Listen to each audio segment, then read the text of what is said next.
Mental and emotional strength is not loud. It does not announce itself. And it does not come from motivation. It comes from discipline of the mind. Most people believe strength means never feeling pain. The Stoics believed the opposite. Strength means feeling everything and still choosing how you respond. Marcus Aurelius ruled an empire during war, betrayal, and loss. Yet his greatest battle was never outside him. It was within his own thoughts. That is where true strength is built. Mental strength begins with control of thought. You cannot stop thoughts from appearing, but you can decide which ones deserve your attention. Epictetus taught that events themselves are neutral. What hurts us is the story we tell about them. A mentally strong person questions their thoughts. Is this useful? Is this true? Is this within my control?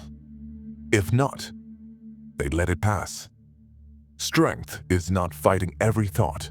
Strength is choosing which thoughts you allow to stay. Emotional strength is not emotional suppression. Stoicism is often misunderstood. It is not about becoming cold. It is about becoming steady. Emotions are natural, but emotional weakness begins when emotions make decisions for you.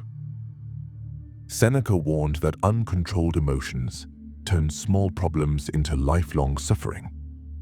The emotionally strong person feels anger, but does not act in anger. Feels sadness, but does not surrender to it. Feels fear, but still moves forward.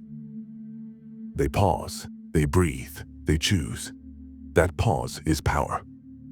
Stop seeking validation. One of the fastest ways to lose strength is to depend on external approval. When your confidence comes from others, your peace becomes fragile. Marcus Aurelius reminded himself that the opinions of others are not his responsibility. You grow stronger the moment you stop asking, "Do they approve of me?" and start asking, "Am I acting according to my values?" Validation weakens. Self-respect strengthens. Learn to accept what you cannot control. Mental and emotional strength grows when resistance ends. Epictetus divided life into two categories. What you control, what you do not suffering, begins when you confuse the two. You cannot control people. You cannot control outcomes. You cannot control the past. But you can control your effort, your attitude, your response. Acceptance is not weakness, it is clarity. Discipline creates emotional stability. A chaotic life creates emotional chaos.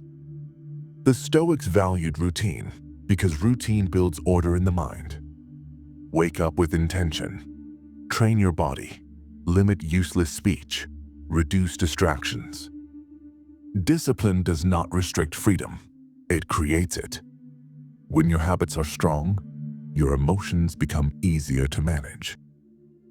Silence builds inner strength. The strongest people do not explain themselves constantly. They do not argue every insult. They do not react to every provocation. Marcus Aurelius believed silence protects the inner world. When you speak less, you observe more. When you react less, you suffer less. Silence is not weakness. It is emotional control. Pain is a trainer, not an enemy. The Stoics did not avoid hardship. They prepared for it. Seneca believed comfort weakens the soul, while difficulty sharpens it. Pain teaches patience. Loss teaches perspective. Failure teaches humility.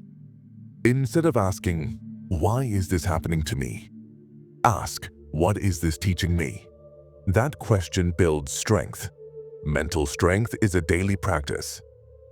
You do not become strong overnight.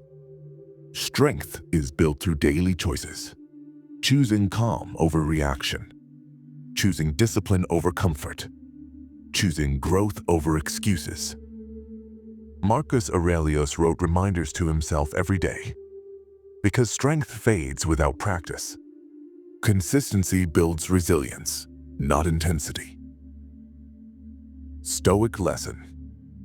Mental and emotional strength is not about becoming invincible. It is about becoming unshakable. Life will test you. People will disappoint you. Circumstances will change. But when your mind is disciplined and your emotions are trained, you remain steady, calm, focused, in control. That is true strength.